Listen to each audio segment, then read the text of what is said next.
அடுத்ததாக திருச்சுடர் நம்பி என்ற அந்த பெயருக்கு உரியவராக உள்ள என்னுடைய மகனார்.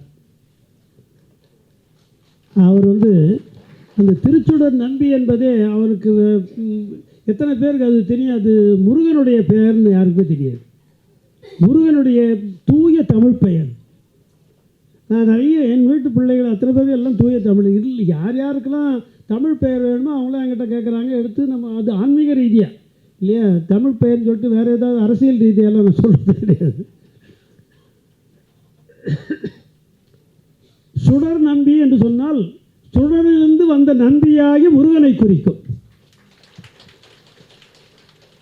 அவன் தெய்வத்தன்மை உடையவனாக இருந்தான் என்பதனால திரு என்கின்ற தெய்வத்தன்மை இல்லையா, தொல்காப்பியர் சொன்னது தானே, பேராசிரியர் சொல்லியிருக்கீங்க. ஆக அந்த தெய்வத்தன்மையை சேர்த்து திருச்சுடர் நம்பி என்று அவருக்கு நான் பெயர் அமைத்தேன்.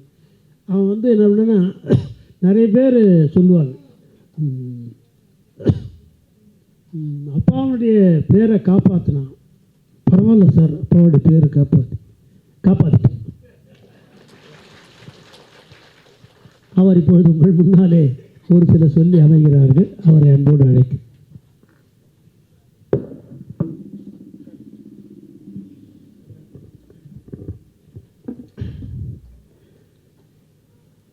திருவடியும் தண்டையும் சிலம்பும் சிலம்பூடுருவ பொருவடிவேலும் கடம்பும் தடம்பு எம்மாறிரண்டும் மறுவடிவான வதனங்களாரும் மலர்கண்களும் குருவடிவாய் வந்து என் உள்ளம் குளிர குதிகொண்டவே நிற்கின்ற போதே நிலையுடையான் கழல் கற்கின்ற செய்மின் கழிந்தரும் பாவங்கள் சொற்குண்டலின்றி தொழுமின் தொழுதபின் மற்றொன்று அறியாமணி விளக்காமே யாம் ஓதிய கல்வியும் எம் அறிவும் தாமே பெற வேலவர் தந்ததனால் பூமேல் மயல் போய் அறமை புணர்வீர் நாமேல் நடவீர் நடவீரினியே நாமேல் நடவீர் நடவீரினியே என்று அந்த திருவேல் இறைவனை வணங்கி கொண்டு உற்றனல் ஊழ் உந்திட வா என்று அழைத்து உலக பற்று அறுத்து ஏத்தும் மொழி ஒன்று உதவிய தேசிகனே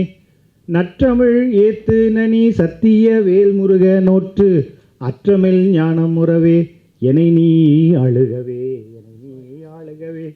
என்று குருவர்களையும் வணங்கி கொண்டு இந்த அற்புதமான நிகழ்விலே 35ஆம் ஆண்டு திருமந்திர முற்றோதல் விழாவிலே ஒரு சில சிந்தனையை ஆற்றுவதற்கு இறை திருவுருள் கூட்டியிருக்கிறது. அந்த இறை திருவுருளுக்கும் குருவுகளுக்கும் என்றென்றைக்கும் நன்றியை தெரிவித்துக் கொண்டு இந்த அரங்கிலே ஒரு சில சிந்தனையை 5ஆம் தந்திரத்திலே செலுத்துவதாக அமைத்து கொண்டிருக்கிறோம். என்னுடைய தந்தையார் வழக்கம் போல என்ன எல்லாருக்கும் நேரம் சொல்லுவோம். என்னுடைய தந்தையார் அவர்கள் வழக்கமாக நான் சொல்றதில்லை, அவர்களுடைய வயிறு சொல்லும். எல்லாரும் கொஞ்சம் டீ சாப்பிட்டதுனால தைரியமாக இருப்பீங்கன்னு நினைக்கிறேன். ஆக இந்த வழக்கம் போல ஒவ்வொரு ஆண்டும் நாங்கள் இந்த பத்திரிகையை அழைப்பதழை செய்யும் பொழுதோ அதற்கான ஏற்பாடுகள் செய்யும்போது என்னுடைய தந்தையார் அவர்கள் ஒவ்வொருவருக்கும் ஒரு தலைப்பினை இடுவார்கள். இன்னும் சொல்ல போனால் என்னுடைய இங்கே எப்படி இது 35வது ஆண்டோ இதுபோல் வள்ளிமலை வருடந்தோறும் நாங்கள் படிவிழாவை நடத்துவது உண்டு. அது கிட்டத்தட்ட 76 வருடங்களாக நடந்து கொண்டிருக்கிறது. என்னுடைய தந்தையாரோட வயது. அதில் நாங்கள் கொள்கை பிடிப்பாக தை மாதத்திற்கு அந்த படிவிழாவை மாற்றி அமைத்து கிட்டத்தட்ட 16 ஆண்டுகள் ஆகின்றது. இந்த ஏன் சொல்கிறேன்னா அடுத்து அது வரப்போகுதுன்னு அதுக்கு அனௌன்ஸ்மெண்ட்டு. அடுத்து ஜனவரி 10, 11 என்கின்ற அந்த தேதிகளிலே நமது வள்ளிமலை படிவிழா நடைபெற இருக்கிறது. சென்ற ஆண்டை போல நீங்கள் இந்த ஆண்டும் வந்திருந்து அந்த விழாவிலே கலந்து கொள்ள வேண்டும். இப்போ இது ஏன் அதை பற்றி நான் சொல்ல ஆரம்பித்தேன் அப்படின்னா, வள்ளிமலை படிவிழா இருக்குது பாருங்கள், அதில் ஒரு அன்பர் ஒருத்தர் சொன்னார், ஐயா உங்களுடைய ஒரு சின்னதாக ஒரு கையேடு மாதிரி கோயிலில் இருந்து கொடுத்தார். என்னன்னு பார்த்தீங்கன்னா அந்த கையேட்டில் அத்தனையுமே அந்த பத்திரிகையினுடைய கோர்வை, எல்லா பத்திரிகையோட கோர்வை. அதை எடுத்துகிட்டு அவர் சொன்னார். எதுக்கு? அப்பா கேட்டாங்க, என்னத்துக்குங்க எது வச்சுருக்கீங்கன்னு. ஐயா, நீங்கள் இடுகின்ற தலைப்பு என்பதை இதுவரை நாங்கள் கேட்டிராத ஒரு தலைப்பு, இதையே நான் பொக்கிஷமாக பார்த்துக்கிறேன்னு சொன்னார். ஒவ்வொரு தடவும் ஒவ்வொரு தலைப்பு, ஒவ்வொரு யாரும் சிந்திக்காத செய்திகளை எல்லாம் சிந்திக்க வேண்டும் என்பதற்காக தலைப்புகளை இட்டு அதை வழங்குவது என்னுடைய தந்தையாரோட வழக்கம் போல் ஒவ்வொரு தடவையும் அது மாதிரி தான் வச்சுருப்போம். இந்த முறை என்னுடைய தந்தையார் அவர்கள், நான் இது செய்வதெல்லாம் சிறியன் அப்பா எழுதி கொடுப்பாங்க, நான் இதை டிசைன் பண்ணுறது, இதெல்லாம் நான் பண்ணிகிட்ருப்போம். இந்த முறை நான் பத்திரிகையில் போடும்போது கருத்தரங்கம் மட்டும்தான் போட்டிருக்கே தவிர தலைப்பே காணுமேப்பா, என்ன பண்ணு கேட்டேன். அவர்கள் விருப்பத்துக்கு பேசத்தை விட்டுருப்பான்ட்டார். இது கேட்ட உடனே எனக்கு ரொம்ப சந்தோஷமாக இருந்தது. என்ன ஆமாம், எனக்கு ரொம்ப மகிழ்ச்சியாக இருந்தது. என்ன காரணம்னா, நமக்கு தலைப்பு கொடுத்தது, அதுக்குள்ளே நம்ம ஒரு வரையறைக்குள்ளே இருக்கிறதுன்றது ஒரு பெரிய சிக்கலாக இருக்கும் பல பேருக்கு. இப்போ அதெல்லாம் இல்லைன்னா நம்ம ஃப்ரீயாக பேசலாம்ல அப்படின்ற ஒரு விதமான மகிழ்ச்சி. ஆனால் இருந்தாலும் நமக்கு ஒரு வரையறைக்குள்ளே நம்ம அதை வைத்து கொண்டு பேச வேண்டும் என்பதுதான் இது பழகி போச்சு. அதனால் அதை நம்ம அந்த வகையிலே செய்வோம். இந்த 5ஆம் தந்திரம் என்கிறதே அதில் பல தலைப்புகள் நாம் இன்னைக்கு காலையில் பார்த்துருக்குறோம். ஏன்னா நான் முக்கியமான செய்தியை சிந்திக்க வேண்டும் என்பதற்காக வேகமாக நான் செல்கிறேன். பல தலைப்புகள் இங்கே இந்த 5ஆம் தந்திரத்திலே இருக்குது. 154 பாடல்கள் தான், ரொம்ப கஷ்டம் இல்லை, நம்ம வேகமாக படிச்சிட்டோம், அதாவது ஓதிட்டோம், சரிங்களா? இதில் வெவ்வேறு தலைப்புகள் இருக்கிறது. இல்லை, வழக்கமாக இருக்கிற ஒரு பெரிய சிக்கல் என்ன தெரியுங்களா? சில நேரங்களில் நாம் தலைப்புகள் எழுதுகிறவங்க தலைப்பு போடுவதில்லை. எல்லாம் கவனிச்சிங்கன்னா, பாடல் இயற்றியவர்கள் தலைப்பு போடுவது கிடையாது, பின்னால் தொகுத்தவர்கள் தலைப்பு போடுவாங்க. இப்போ உதாரணத்துக்கு சொல்லணும்னா, இப்போ நம்ம திருவம்பாவைன்னு சொல்கிறோம். திருவம்பாவை மாணிக்க வாசகர் எழுதிய தலைப்பு அல்ல. அவருக்கு அப்போ போட்டிருந்தது, ஆரம்ப காலத்தில் போட்டது சக்தியை வியந்ததுன்னு அர்த்தம். அதுக்கு அந்த திருவம்பாவை தொகுப்புக்கு சக்தியை வியந்ததுன்ற தலைப்பு. அது பிற்காலத்து பதிப்புகளுக்கு இதெல்லாம் சொன்னால் யாரும் படிக்க போகிறதில்ல கிடையாது, இப்போவே படிக்கிறதில்ல, அது வேறு விஷயம். ஆனால் சக்தியை வியந்தது, அதுக்கு பொருள் பொதிந்த நிலையில் அதனுடைய சாரத்தை இந்த தலைப்பில் வைப்பார்கள். இங்கே 5ஆம் தந்திரத்தில் பார்த்தீங்கன்னா பல தலைப்புகள் இருக்குது. அது சில பாடல்களுடைய தொகுப்பை சேர்த்து ஒரு தலைப்பு அமைத்திருக்கிறார்கள். வெவ்வேறு விஷயங்களை இந்த 5ஆம் தந்திரம் சிந்தித்திருக்கிறது. சரியை நெறியை பற்றி சொல்லியிருக்கிறது, கிரியை நெறியை பற்றி சொல்லியிருக்கிறது, யோகம் பற்றி சொல்லியிருக்கிறது, ஞானம் பற்றி சொல்லியிருக்கிறது, அதனால் அடையக்கூடிய பதவி முத்தி நிலைகளை பற்றி சொல்லியிருக்கிறது, சாலோகம், சாமீப, சாரூபம், சாயுச்சம், அதை பற்றியெல்லாம் சொல்லியிருக்கு. அதில் கவனிக்க வேண்டியது என்ன அப்படின்னா, இதில் நீங்கள் பார்க்கும்போது பார்த்தீங்கன்னா அதனுடைய நெறிக்குரிய விளைவு, பயன், அது என்னன்னு கொடுத்துருக்கு. அதுக்குரிய வழியும் மார்க்கத்தையும் சொல்லியிருக்காங்க இல்லையா? சன்மார்க்கம், சத்புத்திர மார்க்கம், அப்புறம் சக மார்க்கம், அதெல்லாம் நம்ம தாச மார்க்கம், இதை பற்றி எல்லாம் அந்த பாடல்கள் வருது. இப்போ நாம் சிந்திக்க போகின்ற பகுதி என்ன அப்படின்னா, சன்மார்க்கம். அதை பற்றி தான் நம்மளுடைய சிந்தனை இப்பொழுது அமைத்து கொண்டு இருக்கிறோம். நமக்கு உடனே சன்மார்க்கம் சொன்ன உடனே நினைவுக்கு ஒருவர் யாருங்க? எல்லாருக்கும் அதுதான் நினைவில் இருக்கிறது. இப்போ நம்ம என்ன யோசிக்கணும் அப்படின்னா, சன்மார்க்கம் சொன்ன உடனே வள்ளலார் வராரு, திருமூலரும் சன்மார்க்கம் சொல்றாரு. இந்த சன்மார்க்கம் எது, அந்த சன்மார்க்கம் என்ன? இதான சிந்திக்க வேண்டிய பகுதி. இப்போ கருத்தரங்கன்னு வச்சா கருத்தரங்கில் நம்ம போகும்போது ஒரு சிந்தனையை கையில் எடுத்துகிட்டு போகணும். இப்போ நாம் எப்பவுமே சில விஷயங்களை நாமளாக நினச்சிக்கிறோம், அதனால் அது சரியாக இருக்கும்னு நினைக்கிறோம், ஆனால் சரியில்லை. உதாரணத்துக்கு ஒன்று சொல்கிறேனே, வீட்டில் நல்லா ஒருத்தங்க வீட்டில் மனைவி அழகாக ஒன்று சமைச்சு கொண்டு கொடுத்தாங்க. கொடுத்த உடனே நீங்கள் என்ன சொல்லுவீங்க? நல்லா இருந்ததுன்னுவீங்க. வேற சூப்பர், தமிழில் சூப்பர்னு சொல்லிடணும். சுவையாக இருந்ததெல்லாம் தமிழ். அவருக்கு வாரியார் சுவாமிகளோட கூடவே இருந்தவர், அதனால் அதை அப்படி சொல்கிறார். நிறைய பேர் என்ன சொல்லுவாங்க கவனிச்சிருக்கீங்களா? ரொம்ப பிரமாதம் சார், கேட்டுப்பட்டிருக்கீங்களா? சொல்லியிருப்பீங்க. இல்லையா? சொல்லனா மனைவி திட்டுவாங்க, அது வேற விஷயம். ரொம்ப பிரமாதம் சார் அப்படின்னுவாங்க. நம்ம எல்லாம் என்ன நினச்சிக்கிட்டு இருக்கோம்? பிரமாதம் என்பது ரொம்ப சிறப்புன்னு நினச்சிக்கிட்டு இருக்கோம் இல்லையா? ஆனால் அது அப்படி அல்ல. பிரமாதம் என்கின்ற சொல் குற்றம்னு அர்த்தம். நல்ல ஞாபகம் சார், நான் சொல்லலை சார், அருணாதேஸ்வரர் மரண பிரமாதம் நமக்கு இல்லையாம், கந்தர் அலங்காரத்தில் வருது. மரணம் என்பது ஒரு குற்றங்க, அந்த குற்றம் நமக்கு இல்லைன்னு பாடினார். மரண பிரமாதம் நமக்கு இல்லையாம். இப்போ நம்ம என்ன சொல்கிறோம்? ரொம்ப சூப்பர் சார், ரொம்ப பிரமாதமாக இருக்குது அப்படின்னா என்ன அர்த்தம்? ஒன்றும் சரியில்லைன்னு அர்த்தம். இனிமேல் பிரமாதம் சொல்லக்கூடாது. அதுக்கு தான் அவர் அழகாக சொன்னார், சுவையாக இருக்குன்னு சொல்லிடுங்க தமிழில். தமிழ் இருக்கும்போது ஏன் சார் கனி இருப்ப காய்க்க வந்துட்டு, அவ்வளோதான். அப்போது நாம் நமக்கு ஒரு புரிதல் இருக்குது, அது அப்படித்தான் இருக்கும்னு நினச்சிக்கிட்டு இருக்கோம் இல்லையா? அதுபோலத்தான் பல புரிதல்கள் சைவத்திலேயும் சித்தாந்தத்திலேயும் சமயத்திலேயும் இருக்கிறது. இதில் ஒரு பெரிய சிக்கல் என்னென்னா, சன்மார்க்கம் அப்படின்னு சொன்ன உடனே நமக்கு எல்லாருக்கும் என்ன தோணுச்சு? வள்ளலார் தானே. இப்போ திருமூலர் ஒரு சன்மார்க்கம் சொல்கிறாரே, அது என்ன அப்படின்றத நம்ம யோசிக்கணும் இல்லையா? இப்போ என்ன நினைக்கிறாங்கன்னா, இதில் ரொம்ப அடிப்படையில் நம்ம எல்லாருக்கும் பொதுப்படையாக நம்ம பார்க்க வேண்டிய விஷயம் என்னென்னா, ஒரு சைவ திருமுறை வணங்குகின்ற, பாடுகின்ற, பாராயணம் செய்கின்ற மக்கள் சைவர்கள் என்கின்ற ஒரு பகுதி இருக்கிறதாகவும், அதே போல் வள்ளலாரை பின்பற்றுகின்ற ஒருவர் அப்படின்றவங்க தனியாக இருக்கிறது போலவும், சன்மார்க்கிகள் இவருக்கும் அவருக்கும் நடுவில் புல்லு போட்டால் பொசுங்கிறோம். இது வரலாறு, இது விளையாட்டுக்கு சொல்லலை, இது வரலாறிலே இருக்கக்கூடிய ஒரு சிக்கல்.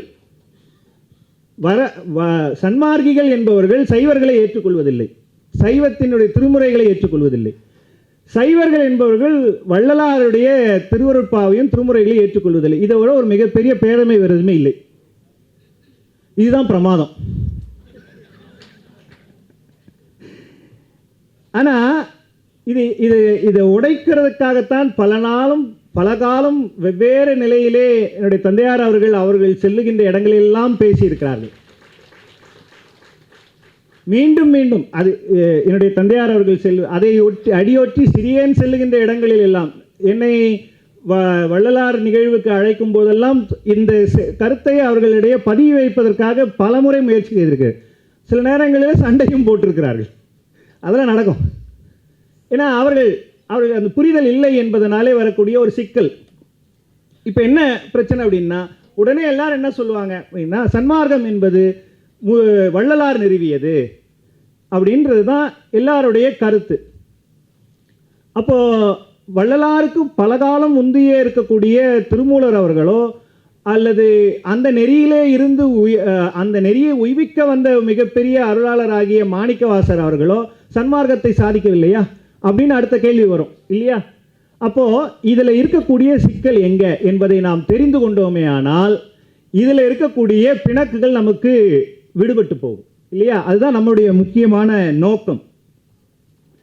இது வழக்கமாக எல்லாரும் கேட்குறது என்ன அப்படின்னா, வள்ளலார் சாதித்த சன்மார்க்கம் அது என்ன ஒரு புது நெறியா, அல்லது புது மதமா, அல்லது புது சமயமா, அல்லது புது மார்க்கமா, இல்லை அவர் தான் முதல்ல செய்தாரா என்று பார்த்தால் அது எதுக்குமே பதில் இல்லை. அவர்தான் முதலில் செய்தார் என்பது இல்லை. இதை சொல்றதுனால நம்ம உடனே வள்ளலாரை குறைத்து மதிப்பிடுவதும் அல்ல, மற்றவர்களையும் குறைத்து மதிப்பிடல. உண்மை என்று சொல்லுவதற்காகத்தான் இதில் இன்னும் ரொம்ப முக்கியமாக கவனிக்க வேண்டியதுன்னா, வள்ளலாரே அவர்களுடைய அதனுடைய பகுதியில் அவரே சொல்லிடுறார். அவர் இது ஏன் நான் பண்ணேன்றதுக்கு ஒரு பகுதியும் சொல்றார். பன்னெறி சமயங்கள் மதங்கள் என்றிடும் ஓர் பவநெறி இதுவரை பரவியது, இதனால் செந்நெறி அறிந்திலர் இறந்து உலகோர் செறி இருள் அடைந்தனர் ஆதலின். இனி நீ யாரு? வள்ளலாரை பார்த்து சிவபெருமான் சொல்றாராம், இனி நீ புன்னெறி தவிர்த்தொரு பொது நெறி எனும்பான் புத்தமுது அருள்கின்ற சுத்த சன்மார்க்க தன்னெறி செலுத்துக என்ற என் அரசே தனி நடராசையன் சத்குரு மாமணியே.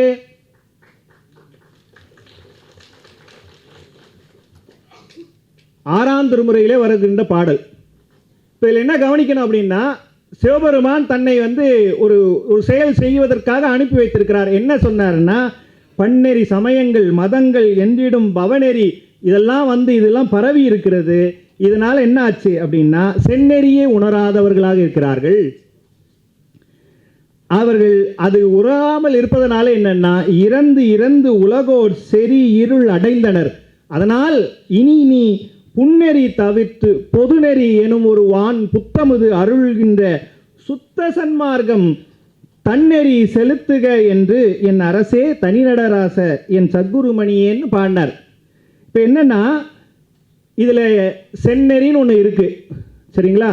செந்நெறின்னு ஒன்று இருக்குது, அதை நம்ம வந்து விடுபட்டு போயிருக்கு அப்படின்னு அவர்கள் இறைவன் உணர்றதுனாலே அவரை இவருக்கு உணர்த்தியிருக்கிறார்.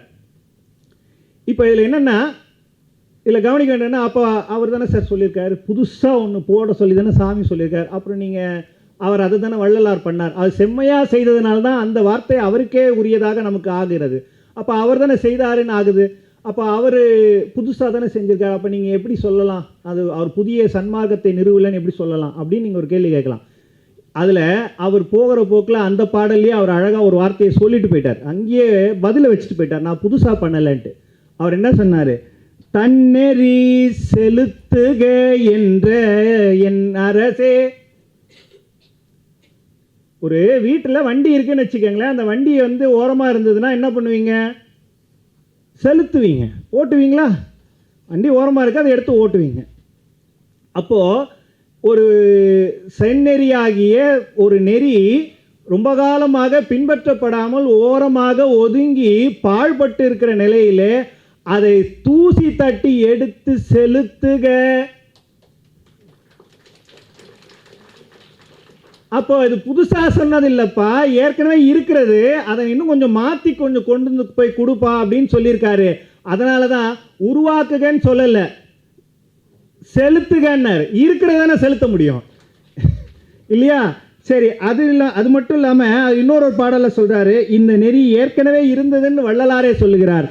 என்னென்னா, பங்கமோர் அணுவும் பற்றிடா அறிவால் பற்றிய பெற்றியர் உளத்தே தங்குமோர் சோதி தனிப்பெருங்கருணை தரந்திகள் சத்திய தலைவா துங்கமுற்றழியா நிலை தரும் இயற்கை தொன்மையாம் சுத்த சன்மார்க்க சங்க நின்றேத்தும் சத்திய ஞான சபயவா அபயவாழ்வு அருள்வாயே. அதில் என்ன கவனிக்கணும் அப்படின்னா, அவர் என்ன சொல்றாருன்னா, இது புதுசு இல்லைன்னாரு. இயற்கை தொன்மையாம் சுத்த சன்மார்க்கம், ரொம்ப பழசு பண்ணார். இயற்கை தொன்மையாம் சுத்த சன்மார்க்கம். சரி, இது நான் மட்டுமா பண்ணேன் அப்படின்னு இல்லை, அவரு பல இடங்கள்ல சார் வள்ளலாரே அவரே சொல்லிட்டு போயிருக்காரு சார். பல இடங்கள்ல அவரே சொல்றாரு, இது நான் பண்ணது இல்லை, ஏற்கனவே இருந்ததை நான் பண்ண, அதுல வந்து கொஞ்சம் மாற்றம் செய்திருக்கிறேன். என்ன அவர் ஏற்கனவே இருந்ததுன்ற சொல்றார். இவ்வுலகில் என்னை போல்வார் ஓர் அனந்தம் கோடி, என்னில் உயர்ந்து இருக்கின்றார் எத்தனையோ கோடி, அவ்வுலகில் சிறந்து நின்றார் அளவிறந்த கோடி, அத்தனை பேர்களும் அந்தோ நித்தம் வருந்திடவும் எவ்வுலகும் உணர்வறிய திருச்சிற்றம்பலத்தை இனிதமந்த தலைவரிங்கே என்னை மனம் புரிந்தார், நவ்வி வழி விழி மடமாதே கீழ்மேல் என்பதுதான் நாதர் திரு அருட்ஜோதி நாடுவதென்றிலையே. 6ஆம் திருமுறையில் அவர் என்ன சொன்னாரு, இந்த உலகத்துல என்னை போலவே எத்தனையோ பேர் இருக்காங்க, இவ்வுலகில் என்னை போல்வார் ஓர் அனந்தம் கோடி. இப்ப சன்மார்க்கம் சாதிக்கிறவர்களுக்கு எத்தனையோ பேர் இருந்திருக்காருன்னு அர்த்தம். அது மட்டும் இல்ல, அவருடைய மிகப்பெரிய உயர்ந்த இது பணிவு பாருங்க. அது என்னன்னா, எண்ணில் உயர்ந்து இருக்கின்றார் எத்தனையோ கோடி. வள்ளலாருடைய அகச்சான்று சார், செல்ஃப் கன்ஃபெஷன். இதை சொல்லும் போது என்கிட்ட சண்டை போட்டவங்கலாம் நிறைய பேர் இருக்காங்க. அது எப்படி நீங்கள் வந்து வள்ளலாரை குறைத்து சொல்லலாம்? அவரை விட ஜாஸ்தியாக நிறைய பேர் இருக்காங்க, நீங்கள் எப்படி சொல்லலாம்? இன்னும் புரியலன்னு அர்த்தம். வள்ளலாரே சொன்னதுக்கப்புறம் நீங்கள் அவர் சொல்கிறத நீங்கள் எங்கே எதிர்க்கிறது இல்லையா? அப்போது இது ஏற்கனவே இருந்தது என்று நமக்கு தெரிகிறது. அது மட்டும் இல்லைங்க, அவரே அவருடைய உரைநடை பகுதியில் சொல்லும்போது அவர் என்ன சொல்கிறாருன்னா, இந்த மார்க்கத்தின் உண்மை தெரிய வேண்டுமாகில், நல்லா கவனிங்க, எது இந்த சன்மார்க்கம், இந்த மார்க்கத்தின் உண்மை தெரிய வேண்டுமாகில் திருமந்திரத்தை கவனிக்கில் விளங்கும்.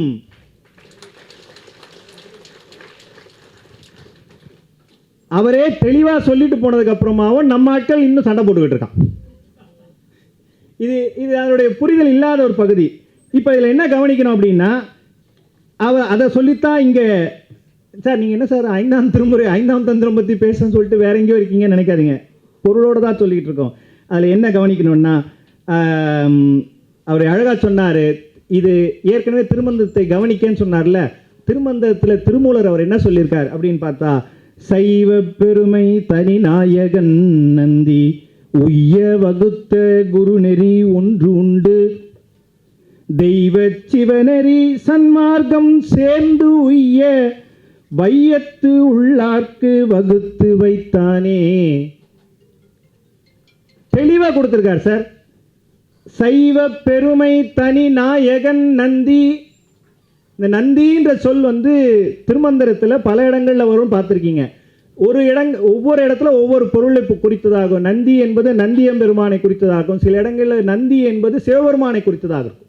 இங்கே சொல்லுவது சிவபெருமானை குறித்தது. அதில் என்ன சொன்னார்னா, சைவ பெருமை தனி நாயகன் நந்தி. அவர் என்ன பண்ணார், உய்ய வகுத்த குரு நெறி ஒன்று உண்டு.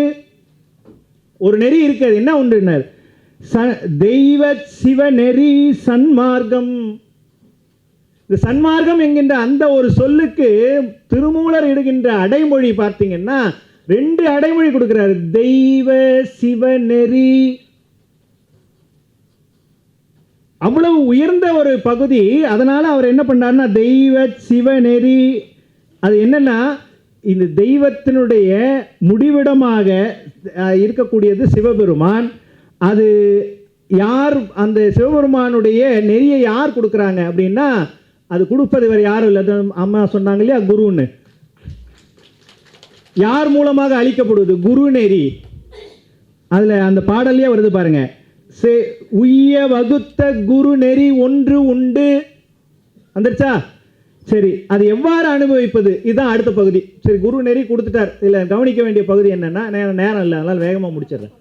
எவ்வாறு அனுபவிக்குது என்னன்னா, அதுக்கு ரொம்ப அடிப்படையான ஒரு செய்தி. சன்மார்க்கத்தை குரு நெறி என்று சொன்னோம், குரு கொடுப்பார்னு சொன்னோம். அது எவ்வாறு அனுபவிக்கிறது என்று சொன்னால், அடியாரோடு சேர்ந்து அனுபவிப்பது. அதனால்தான் மணிவாசகர் சொன்னார், அடியரில் கூட்டிய அதிசயம் கண்டாமே பண்ணாரா. அப்போ மாணிக்க வாசகர் சன்மார்க்கத்தை பற்றி தானே பேசியிருக்கார். புரியுது இல்லையா? இப்போ எங்க தொடர்பு இருக்குன்னு நமக்கு தெரியுது. இதனால தான் இது அடியாரோடு கூட்டி இருக்கிறது என்பதனால தான் அது தனியா அனுபவிக்க யாருக்கும் விருப்பம் இல்லை. அதனால தான் இவர் பாடினார், நம்ம காகமுறவே கலந்துண்ண கண்டீர் அகண்டாகார சிவபோகம் எனும் பேரின்ப வெள்ளம் பொங்கி ததும்பி பூரணமாய் ஏக உருவாய் கிடக்குது ஐயோ, இன்புற்றிட நாம் இனி எடுத்த தேகம் விழுமின் புசிப்பதற்கு சேரவாரீர் சகத்தீரே. கூப்பிடுறாங்க சார், தனியா அனுபவிக்கல சார். அதான் சன்மார்க்கம். தாய்மானவர் பாடும்போது தாய்மானவர் சன்மார்க்கத்தையும் பேசியிருக்கிறார். அவரும் சொல்லியிருக்கிறார், தனியா அனுபவிக்கிறதுக்கு இல்லை, நான் தனியா அனுபவிச்சா அது வேற. ஆனால் எப்படி அனுபவிக்கணும், அடியாரோடு சேர்த்து அனுபவிக்கணும். அதனால அவர் என்ன சொன்னார், சேரவாரி சகத்தீரே. நான் மட்டும் அனுபவிக்கலடா, வான்னு கூப்பிட்டார். அதுவும் என்ன சொல்றாரு, ஐயோ அந்த சிவபோகம் அப்படியே பொங்கி பேரின்ப வெள்ளம் பொங்கி ததும்பி பூரணமா ஏக உருவாய் கிடக்குது. ஐயோ விட்டுட்டீங்களே, வாங்க வாங்கன்னு கூப்பிடுறாரு. அப்போ அடியாரோடு கூட்டி இருக்கிறது என்பதுதான் ஒரு முக்கியமான பகுதி நமக்கு தெரிஞ்சிச்சு. சரி, இப்போ நான் ஒன்றை மட்டும் ஒரு முக்கியமான கருத்தை மட்டும் சொல்லிட்டு நான் நிறைய செய்கிறேன். ஏன்னா நிறைய சொல்ல முடியாது, நேரம் குறைவா இருக்கு. எல்லாரும் வயிறு வேற தடவ ஆரம்பிச்சிட்டாங்க. இந்த சன்மார்க்கம் சரி சார், நீங்க சொல்ற வரைக்கும் ஒத்துக்கிறோம். வள்ளலார் ஏற்கனவே அவர் சொன்னதை பார்த்து தான் சொன்னார். அதுல சில துரிசுகளை நீக்கி கொஞ்சம் செம்மைப்படுத்தி கொடுத்தார். அப்போ அதுக்கு என்ன வித்தியாசம், அது கவனிக்கணும் இல்லையா? இதுக்கு என்ன வித்தியாசம்? ஒரே ரெண்டு செய்தி மட்டும் அதில் சொல்லி நிறைய செய்யணும். இந்த சன்மார்க்கம் இருக்கிறதே அதில் 2 வகை இருக்குங்க. ஒன்று, இப்போ நம்ம சொன்னது போல இந்த வழக்கமாக இருக்கிற தாச மார்க்கம், சத்புத்திர மார்க்கம், சகமார்க்கம், சன்மார்க்கம் இதெல்லாம் இருக்கு இல்லையா? இதில் எப்படின்னா, இதில் இந்த மார்க்கத்தினுடைய அடிப்படை என்ன அப்படின்னா, இறைவனுக்கு அடிமையாக இருத்தல் இல்லையா, தாச மார்க்கம். இறைவனுக்கு மகனாக இருத்தல், அது சத்புத்திர மார்க்கம். இறைவனுக்கு நண்பனாய் இருத்தல், அது யாரும் தெரியும், சக மார்க்கம். அப்புறம் இறைவனையே தானாகுதல், அது சன்மார்க்கம். இது ஒரு வகை. இது ஒரு வகை. இந்த வகை சன்மார்க்கத்துக்கு என்ன பேருன்னா மத சன்மார்க்கம்னு பேருங்க. சமய சன்மார்க்கம் அல்லது மத சன்மார்க்கம்னு பேரு. இதுல ரெண்டாவது வகை இருக்கு பாருங்க, அதுதான் வள்ளலார் கொண்டு வந்து காண்பித்த அந்த ஒரு சிறப்பு என்னன்னு பார்த்தீங்கன்னா, அவர் சொல்லும் பொழுது தாச மார்க்கத்திலே அதுக்கு எப்படி சொல்றாரு, எல்லா உயிர்களிலும் இறைவனை கண்டு அடிமையாகுதல், அது தாச மார்க்கம். எல்லா உயிர்களிலும் உள்ள இறைவனுக்கு மகனாக ஆகுதல் சற்புத்திர மார்க்கம். எல்லா உயிர்களுக்கும் உள்ள இறைவனுக்கு நண்பனாகுதல் சக மார்க்கம். எல்லா உயிர்களில் நிறைந்துள்ள இறைவனிடம் அவனே தானாகி அடங்கி நிற்றல் சன்மார்க்கம். இதுதான் அவர் என்ன சொன்னார்னா ஜீவநியாய சன்மார்க்கம்னு சொன்னார். எந்த இடத்திலே நீங்கள் உயிர்களுடைய துன்பத்தை உணராமல் நீங்க என்னத்தை சாமி கும்பிட்டாலும் அது பலன் தராது. ஆக எங்கே ஜீவகாருண்யத்தை நீங்கள் போற்றுகிறீர்களோ அங்கேதான் சன்மார்க்கம் வளரும் என்று சொல்லிக் கொடுத்தவர் வள்ளலார். அதுதான் மற்றவர்களிடத்திலிருந்து அவரை உயர்த்தி பிடித்தது.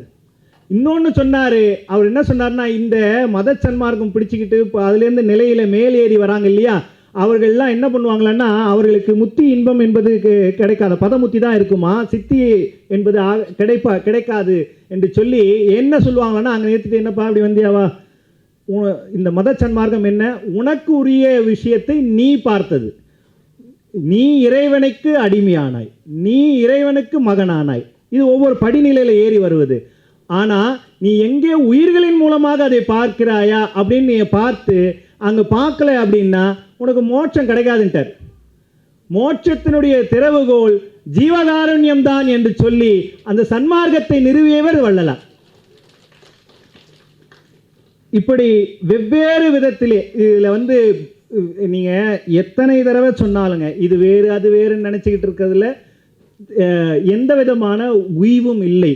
வள்ளலார் சொல்லுவதும் திருமூலர் சொல்லுவதும் மாணிக்கவாசகர் சொல்லுவதும் ஞானசம்பந்தர் சொல்லுவதும் ஒரே சன்மார்க்கம்தான்.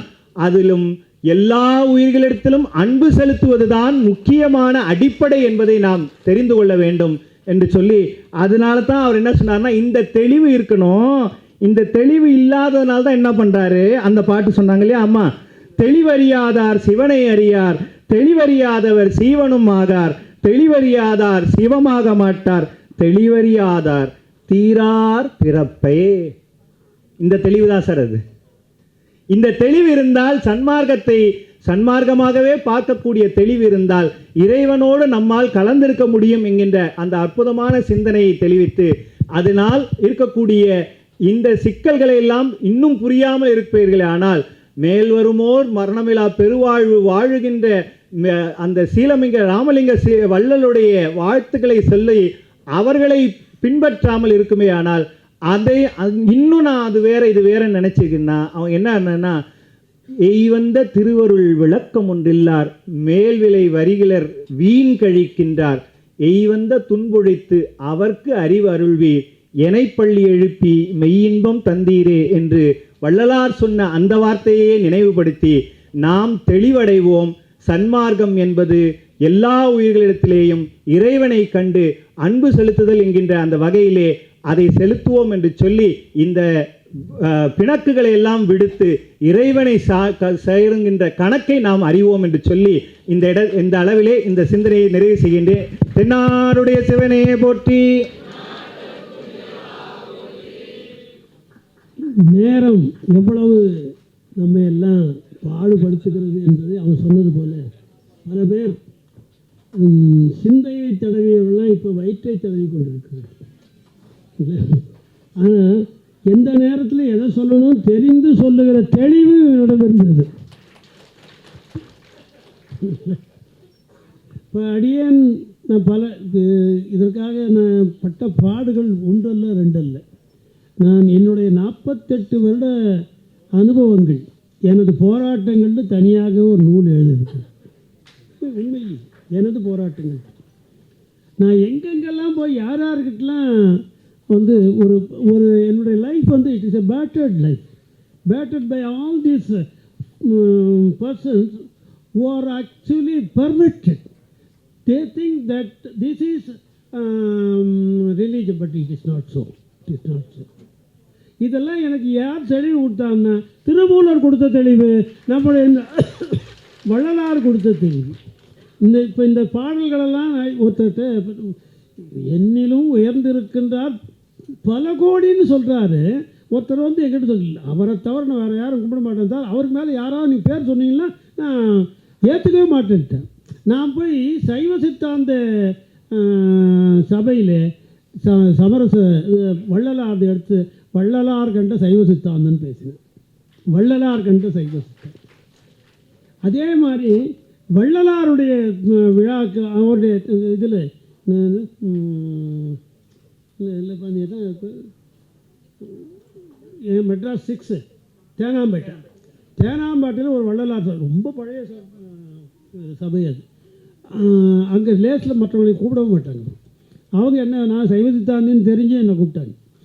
தேனாம்பேட்டையில் நான் போய் சென்று அங்கே போய் என்ன பண்ணேன்னா, வள்ளலார் கண்ட சைவ சித்தாந்தன்ட்டு அங்கே போய் பேசினேன்.